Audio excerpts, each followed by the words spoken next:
Embu karibu tuombe. Rabo sanda rabashika rabasia ria makori abasanda rabashika. Waga waombe hivyo. Unaombaje? Na Biblia inasemaje kuhusu kuomba?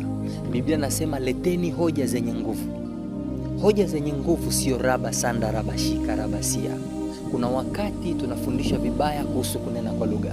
Kuna wakati tunaletewa mafundisho mabaya kuhusu kunena kwa lugha.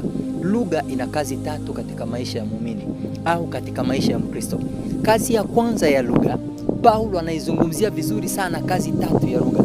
Kazi ya kwanza ya lugha, anasema kwamba anenaye kwa lugha hujenga nafsi yake mwenyewe. Unatakiwa kusema kwa lugha pale unapoona kwamba maombi yako yana udhaifu ndani yake. Pale unapoona una udhaifu ndani yako, unaruhusiwa kuomba kwa lugha, kwa sababu the way unapozidi kuomba kwa lugha, kunena kwa lugha, unazidi kujiimarisha, unajijenga nafsi yako mwenyewe.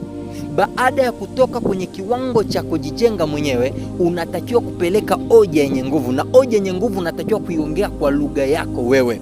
Unamwambia Mungu nataka hiki, unamwambia Mungu naomba hiki, unamwambia Mungu nahitaji hiki, na sio kusema kile ambacho wewe unadhani kuwa unakiongea rabo sanda rabashika. No, hii sio poa na haijakaa poa. Kazi ya pili ya lugha ni kazi gani? Kazi ya pili ya lugha, anasema kwamba anenaye kwa lugha aongei na wanadamu bali anaongea na Mungu.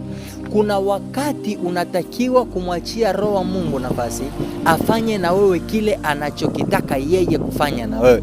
Ndio maana unaweza ukajisikia kuna moment ambayo sio wewe unataka kunena kwa lugha, bali lugha inakuja automatic yenyewe ndani yako. Sio wewe unailazimisha, bali yenyewe ndio inatoka.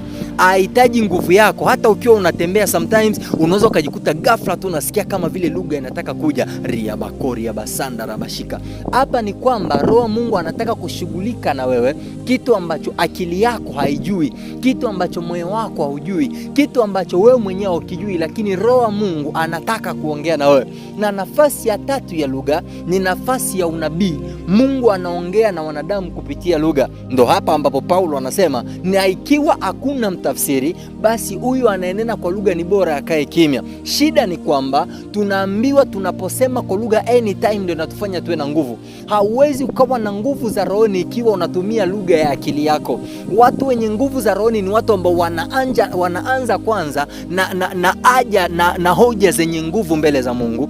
Baada ya hapo, Roho Mtakatifu akitaka kudili na maombi yao, kuombea kuhusu jambo fulani, wanajikuta wananena kwa lugha ambao wenyewe hawajui kwa wananena nini. Wanajikuta lugha inatoka automatically na sio kwamba wao ndo wanailazimisha. Sasa hivi tuna kizazi cha watu ambao wanataka lugha ambao wao wanaitaka. Wakimsikia mtu anasema ribo saka, na yeye anaanza kuunganisha. Huyo alisema ribo saka, akakutana mwingine anasema magadia brodesh, akaunganisha ribo saga madagadia brodesh. Yaani unakuta kwamba ni lugha ya kuungaunga. Hatutakiwi kuwa hivyo. Lugha unaotakiwa kuiongea ni lugha ambayo inatokana na Roho Mtakatifu, ni lugha ambayo inatokana na Roho wa Mungu ndani yako. Na ikiwa utalitambua hili, itakusaidia sana. Sio ukiambiwa tu kuomba ribo sanda rabababa rikakakaka, bado wewe hujaelewa. Naitwa BSP Grace. Tukutane kwa ajili ya mashauri na mengine kwenye namba hiyo unaiona chini ya screen yako ya WhatsApp. Naitwa BSP Grace. Ciao.